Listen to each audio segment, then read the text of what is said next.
اليوم باش نحكيو على اللايفوات في التيك توك وعلى كبس كبس. أول حاجة اليوم باش نحكيو على اللايفوات في التيك توك وعلى كبس كبس. أول حاجة التيك خويا فاش تعمل؟ قلت كبس كبس. لا مانيش نطلب، هز فلوسك عايش خويا، قاعد نصور في فيديو راني. هز فلوسك. التكبيس في التيك توك يتطلب أول حاجة فاش تعمل خويا؟ بالله سامحني لحظة. تكبيس شنو؟ نصور في فيديو. مالا شنو هي الحك هذه اللي حاطها قدامك؟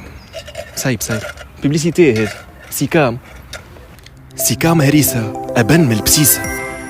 وزملائي اللي حالين لايفوات تيك توك ويعملوا في كونتينيو ما تتغشوش مني، راني نفدلك ومانيش نحكي بالرسمي.